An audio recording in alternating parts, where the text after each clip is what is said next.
जय जिनेन्द्र। आज उत्तम ब्रह्मचर्य धर्म के दिन हम ब्रह्मचर्य के बारे में कुछ चर्चा करेंगे। ब्रह्म अर्थात परमात्मा, चर्य अर्थात विचरना, अर्थात परमात्मा में विचरना, उसी का ध्यान करना ब्रह्मचर्य कहलाता है। सुख के संयम पूर्वक त्याग करने को ही ब्रह्मचर्य कहा है। ब्रह्मचर्य योग के आधारभूत स्तंभों में से एक है। ब्रह्मचर्य का अर्थ है सात्विक जीवन बिताना, शुभ विचार रखना, भगवान का स्मरण करना और विद्या ग्रहण करना। ब्रह्मचर्य जैन धर्म में पवित्र रहने का एक गुण है। यह श्रावकों के 5 अणुव्रतों में से एक है, जो है सत्य, अहिंसा, अस्तेय, अपरिग्रह और ब्रह्मचर्य। सामान्यतः जैन श्रावक के लिए ब्रह्मचर्य का अर्थ होता है शुद्धता। यह भोग को नियंत्रित करने के लिए, इंद्रियों पर नियंत्रण के अभ्यास के लिए कहा गया है। परंतु आज के युग में मुझे लगता है कि हमें ब्रह्मचर्य से पहले शील व्रत का पालन करना होगा। ये ज़्यादा जरूरी है, क्योंकि यह ब्रह्मचर्य की पहली सीढ़ी है। आज के युग में स्वच्छंदता और आज़ादी तीनों के मायने बदल गए हैं। इन शब्दों की आड़ में लोग अनाचार करने से भी बाज नहीं आते। न उम्र का लिहाज है, न रिश्तों का, न जगह देखते हैं, न मौका, न मर्यादा देखते हैं, न ही मान सम्मान। हर बेजा इच्छा को आधुनिकता का जामा पहनाने में लग जाते हैं। छोटे छोटे बच्चों को संस्कार देने के बदले शो बिजनेस में लगा देते हैं। शादी, पार्टी आदि में उन भद्दे गानों पर डांस करने कहते हैं जिनका अर्थ भी बच्चे नहीं जानते। भद्दे कपड़े पहनाते हैं, फिल्मी डायलॉग बुलवाते हैं, फिल्मी परफॉर्मेंसेस करवाते हैं और एंटरटेनमेंट के नाम पर, हास्य के नाम पर वो सब करवाते हैं जो कई बार शिष्टता, संस्कार और तमीज़ की सारी सीमाएं लांघ देता है। कुछ संस्कारी लोग समझाते हैं तो उन्हें बैकवर्ड या रूढ़िवादी का जामा पहना दिया जाता है या बोरिंग कहा जाता है। आधुनिकता में रहना गलत नहीं है, पर ना समझ बच्चे इससे गलत सीख ले सकते हैं। अतः इसे समझदारी से अपनाना होगा। माता पिता खुद हीरो हीरोइनों के फ़ैन होते हैं, उन्हें लेकर एक दूसरे से भद्दे मजाक करते हैं। बच्चों के साथ तुम्हारा हीरो कौन है या हीरोइन कौन है, या इससे तुम्हारी शादी करा दें क्या? छोटे छोटे बच्चों से, लड़के लड़कियों के साथ खेलने को लेकर के खुद पेरेंट्स भद्दे मजाक करते हैं। तुम्हारी तो ये दुल्हन है, तुम्हारी इससे शादी करा दें क्या? ये तुम्हारी गर्लफ्रेंड है क्या? इससे तो तुम्हारी जोड़ी बड़ी अच्छी जम रही है, आदि बेसिर पैर की बातों से खुद तो शील का दोष लगाते ही हैं, साथ ही बच्चों के मन से तो शील शब्द का नाम और निशान ही मिटा देते हैं।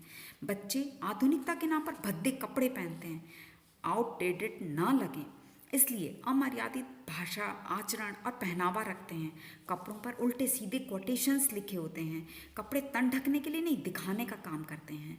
फिर कहते हैं देखने वाले की निगाहें मर्यादित होनी चाहिए।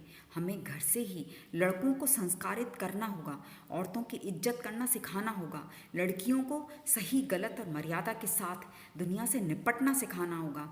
लड़कियों को घर पर छुपाकर, झुककर, चुप रहकर, सहन करके रहना ना सिखाकर सच बोलने और विरोध करने का साहस देना होगा, तथा लड़कियों को अनाचार और अत्याचार का विरोध करने लायक बनाने के साथ ही सही गलत का फर्क सिखाया जाएगा।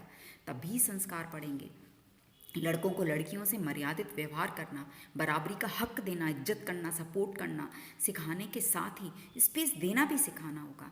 आज अनाचार बढ़ने के साथ ब्रह्मचर्य के मायने सिर्फ साधु संतों के लिए ही बच गए हैं। श्रावक मंदिर से या संत समागम से बाहर आते ही चेंज मोड में आ जाते हैं। भद्दे मजाक के साथ अश्लील फिक्रे कसते हैं। शादीशुदा भी शील व्रत भूलकर गैर महिला या मर्दों का नाम लेकर भद्दे फिक्रे कसते हैं। क्लास फेलो के नाम पर बच्चे गर्लफ्रेंड बॉयफ्रेंड बनाते हैं। मर्यादा और फ्रेंड तक तो ठीक है, जब एक दूसरे के जीवन में अनावश्यक दखलंदाजी बढ़ाती हैं तो सभी को सतर्क होना होगा, ताकि अपराध पूर्व सतर्क रह सकें।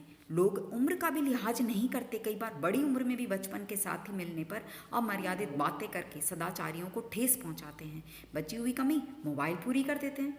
भद्दे कमेंट करना बिना ये जाने कि सामने वाले व्यक्ति के जीवन में, मन पर, रिश्तों पर क्या असर पड़ेगा, कैसी ठेस भावनाओं को लगेगी, सारी मर्यादाएं लांघते हैं।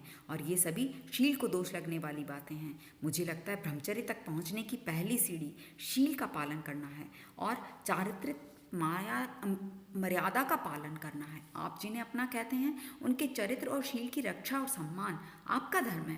मर्यादित रहें, मर्यादा सिखाएं और लड़का लड़की दोनों को मर्यादा का पालन करने को बराबरी से कहें।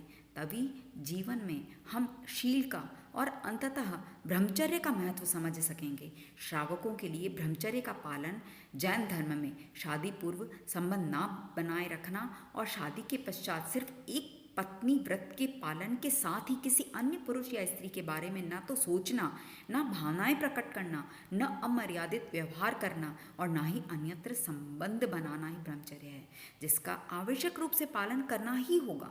यही योग भी है और आयुर्वेद के अनुसार जीवन काल में वृद्धि करने के साथ ही समाज को शुद्ध और संस्कारित करने का भी माध्यम है। अतः ब्रह्मचर्य का पालन अनिवार्य है और यही उत्तम ब्रह्मचर्य धर्म कहता है। जय जिनेंद्र।